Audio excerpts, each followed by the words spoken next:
Thanks to everyone for coming out today for Scooby's memorial. Um, that's the main reason we're here, right? Because we all know what happened to Scooby. Well, the story with Scooby was that on Sunday, the 13th of March, that a group of students found Scooby in school with a severe paw. His entire paw was cut off, and his bone was showing he was bleeding a lot.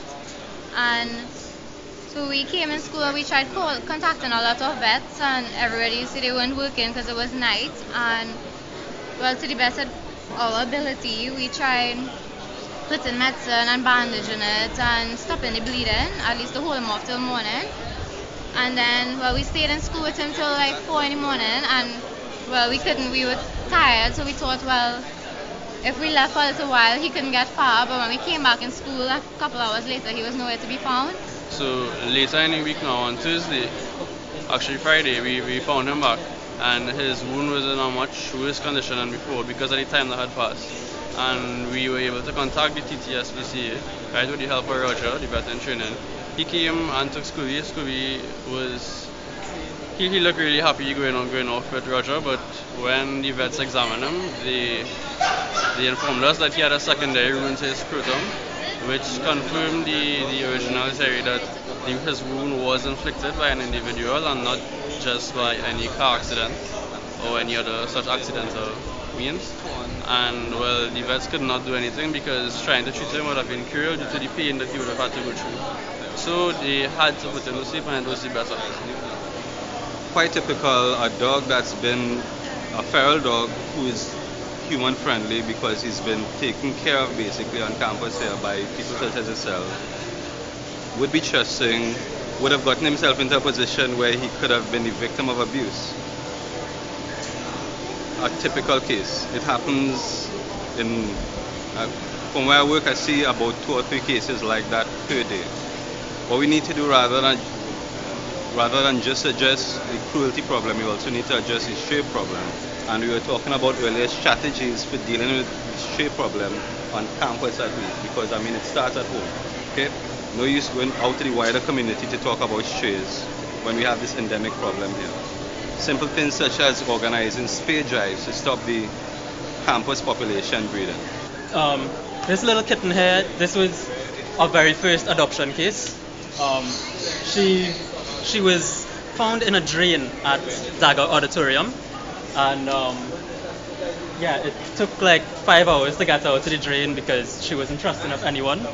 But within 2 days of getting this kitten out, and with the help of Facebook, and we networked and we simply flooded Facebook with statuses about trying to get this kitten adopted, and within 2 days someone came forward and adopted this kitten.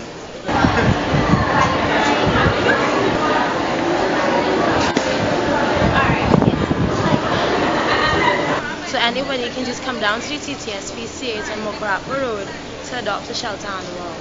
They have cats, kittens, dogs, and pups. It's 622-1367 and 628-1615. Okay, I have a little story to tell about Scooby. There was this time me and my friends, we were at the studying room and female locker room, and she needed to go home for her sweater because the room was really cold, right? And this was like 11:30 in the night. And lo and behold, when she lives Watch Street, when she was leaving campus, Scooby accompanied her out the gate. He walked along the road with her. He crossed the road with her. He waited in front of the gate, and then she got her sweater, and then he was waiting right there when she came back, and he walked her right back to school, right to SAC. And there was another incident where I gave Scooby a roti, and Scooby, he ate half of the roti, and then he like kind of called his partner and gave him the other half. So I think Scooby was an angel in my opinion, and may he rest in peace. Yes.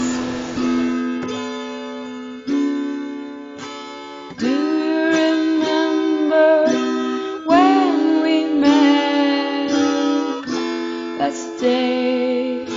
I knew you were my pet. I wanna tell you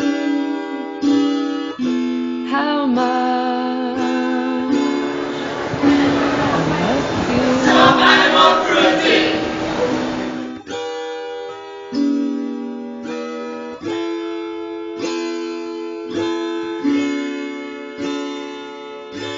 Come with me, my love, to the sea.